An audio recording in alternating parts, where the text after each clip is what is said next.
Kalau gue ngomongin JoJo's Bizarre Adventure ya banyak banget hal seru yang bisa gue omongin, gue nyinyirin dari ini series favorit gue. Gue bisa ngomongin karakter ya, gue bisa ngomongin art style, gue bisa ngomongin glutnya, battlenya. Dan dari battle ini gue rasa ada hal yang sangat erat dengan JoJo yang merupakan series action. Hal tersebut adalah power system. Power system JoJo ini banyak yang orang tahu, namanya stand. Yang gue rasa power system yang ikonik banget. Kayak bayangin lu punya kekuatan super yang bentuknya bisa lu manifestasikan. Entah itu bisa bentuknya kayak makhluk hidup atau alat tertentu, gua rasa keren. Nah tapi sebelum adanya stand yang muncul di part 3, gua rasa juga kalau lu ngikutin JoJo dari part 1 dan gak nge-skip satupun part, lu pada tahu power system sebelum stand itu apa. JoJo part 1 sama part 2 ini punya power system yang namanya Hamon, yang sebenarnya ikonik, seru banget battle-nya pakai power system ini. Cuma di satu sisi kalau lu kritisin kenapa akhirnya ditinggalkan sama Araki, ya make sense sih. Dan itu keputusan yang berani banget di saat power system di suatu cerita itu digantikan secara tiba-tiba. Makanya gue pengen ngomongin Hamon inilah ya, OP di gue ke Hamon gitu. Pertama mungkin kita jelasin dulu deh basicnya Hamon itu apa nih. Hamon itu ya super power seni bela diri yang dipakai sama karakter part 1 sampai part 2. Joestar yang bisa mengendalikan Hamon ini yang banyak orang tahu ada dua, yaitu Jonathan sebagai MC part 1 dan Joseph sebagai MC part 2. Hamon ini kalau dari segi visual lah gitu ya, animasi sama gambaran kalau di manga, bentukannya Hamon ini menciptakan suatu gelombang yang gelombang kekuatannya itu mirip dengan sinar matahari gitu properti kekuatannya. Manusia bisa mengendalikan kekuatan tersebut dengan melatih pernapasannya gitu, dan pemakaiannya di dalam cerita seringkali dikaitkan dengan hand to hand combat, dan ini jelas banget kalau lihat gelut di part 1 sama part 2, serta benda tertentu, katakanlah pedang, atau kalau di kasus Joseph itu lato-lato, bisa jadi senjata yang sangat kuat bila diberikan gelombang Hamon ini. Hamon juga karena yang kayak gue bilang tadi, gue ngomong kalau Hamon itu punya kekuatan yang mirip kayak sinar matahari, cocok banget buat dipakai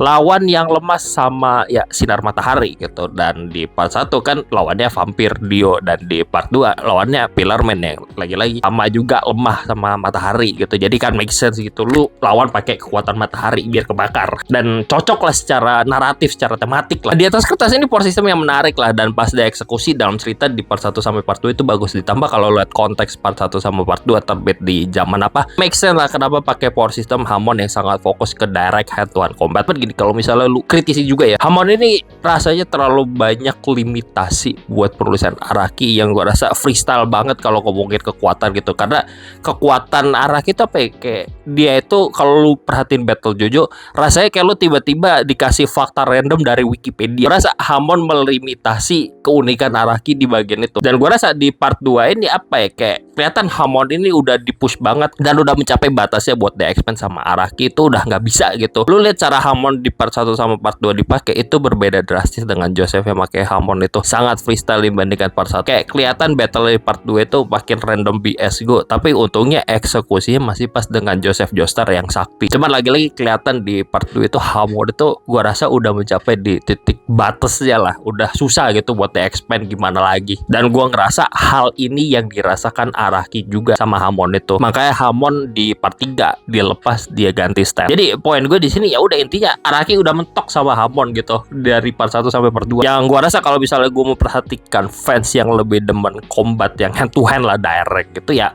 mungkin miss banget lah, kangen gitu. Cuman di satu sisi ya trade off-nya dengan stand itu fight-nya lebih expensive, fight-nya lebih kreatif, lebih gila. Jadi kayak ya udahlah. Kenapa Hamon harus ditinggalkan? Kenapa kagak ada dua power system aja di dalam satu cerita? Bisa ya Hamon gitu kayak semacam digabungkan sama stand atau apa penulisannya. Ini juga sebenarnya lu bisa ngeliat kayaknya ada hal gitu, konsep yang Araki ini mau nyambungin Hamon sama stand juga. Kayak lu ngeliat Joseph di Stardust Crusader punya stand Hermit Purple yang bentukannya kayak tumbuhan merambat yang berduri, yang dia jadikan semacam medium penghantar Hamon. Cuman gini ya, gua rasa bakal ribet eksekusinya walaupun konsepnya di atas kertas seru. Kali ini karena basic power systemnya udah berbeda jauh, kayak Hamon dari kekuatan yang rasanya kudu kuat-kuatan lah battle-nya sama lawan basicnya itu. Sedangkan stand battle ini kekuatannya bukan kuat-kuatan aja yang jadi faktor penentu, tapi stand battle itu macam puzzle, dimana lo kudu bisa menyelesaikan puzzle tersebut, dan puzzle tersebut adalah kekuatan lawan lo. Dan di saat lo mengetahui kekuatan lawan lo, lo harus cari tahu cara ngakalin kekuatannya itu kayak gimana. Poin gue apa? Poin gue ya, Hamon ini kalau digabungin katakanlah di satu cerita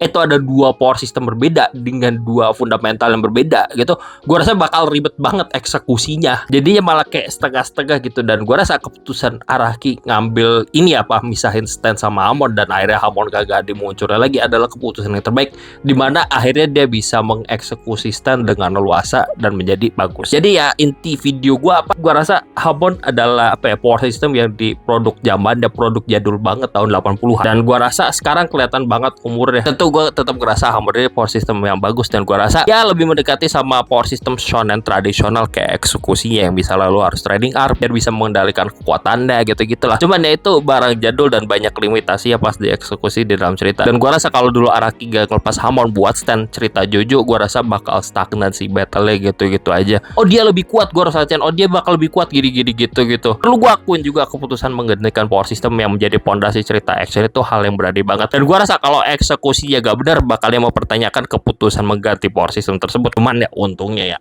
Stan ini eksekusinya benar dan cocok banget sama gaya penulisannya Araki. Yang hasilnya Stan ini ngebikin fight Jojo tambah menantang, walaupun ya emang Hamon itu harus ditinggalkan gitu. Cuman ya emang ini sih gitu trade off-nya gitu. Anyway, udah gitu aja deh, bye.